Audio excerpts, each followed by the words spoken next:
صاحب د دلایل الخیرات په لاره روانو نو یو ماشوم یې ولیده. دله دلایل الخیرات نه ولیکلی، درود شریف ته یې لا خیال هم نه و داسې، د هغې ورد به یې دوره نه کو، کتابونو کې مشغول او مصروف. نو په لاره تلو نو یو کوهی راغی، دی ډېر تږی و، د هغې نه یې اوبه رایستې خو بوکه نه وه. نو دی کله کته ګوري، کله بره ګوري، کله چار چاپېره ګوري که څه راته میلاو شي چې اوبه راوباسم. نو بره یو جینۍ وه او هغې ورته کتل، نو دا هغې جینۍ طرف ته وکتل چې هغې وخاندل.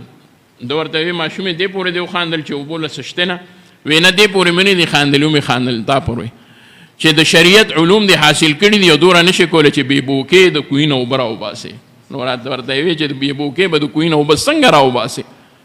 نه ماشومې ورته وی داسې نو د هلته نه د بره چت نه یې توکاڼې وټوکلې او چې هغه کوهي ته لاړې نو کوهي اوبه سر ته رالې او بلکل راډک شو.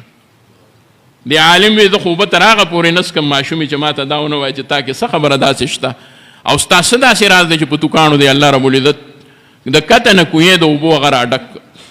ماشومه وه، څه پیره خو نه وه چې بخل به یې کړو.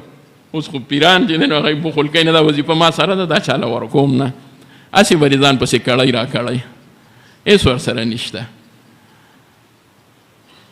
نو ماشومې ورته ووې چې دا خو یو درود دی، زه هغه وام. نو دا خو ډېره وړه خبره ده، په دې خو الله ډېر کارونه کوي.